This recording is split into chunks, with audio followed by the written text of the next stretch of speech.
যুক্তরাষ্ট্রের পণ্যের উপর চীন পাল্টা শুল্ক আরোপের ঘোষণা দিয়েছে। এমন পরিস্থিতিতে মার্কিন শেয়ার বাজারে বড় পতন দেখা গেছে। শুক্রবার Dow Jones industrial average 2231 point বা 5.5% কমে গেছে। S&P 500 সূচক কমেছে 5.97%। তাছাড়া নাসডাক কম্পোজিটের শেয়ার 5.82% পড়ে গেছে। বিশ্বের বিভিন্ন দেশের পাশাপাশি চীনের ওপর নতুন করে শুল্ক আরোপ করেছে মার্কিন প্রশাসন। এর পাল্টা পদক্ষেপ হিসেবে যুক্তরাষ্ট্রের সব ধরনের পণ্যের উপর 34% শুল্ক আরোপের ঘোষণা দিল চীন, যা 10 এপ্রিল থেকে কার্যকর হবে। বেইজিংয়ের অর্থ মন্ত্রণালয় জানিয়েছে, যুক্তরাষ্ট্র থেকে আমদানিকৃত সব পণ্যের উপর বর্তমান প্রযোজ্য শুল্ক ছাড়াও 34% অতিরিক্ত শুল্ক আরোপ করা হবে।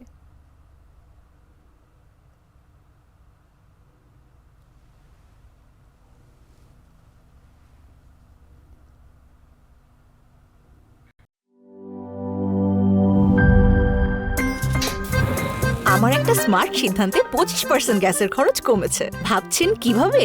সাধারণ গ্যাস স্টোভ বদলে আমি এনেছি আরএফএল গ্যাস স্টোভ। এর সাইন্টিফিক নজল ও ব্রাস বার্নার ক্যাপ সমানভাবে তাপ ছড়িয়ে রান্না করে দ্রুত, তাই গ্যাসও বাঁচায় 25%, টাকাও বাঁচে 25%। আরএফএল গ্যাস স্টোভ নিরাপদ ও গ্যাস সাশ্রয়ী।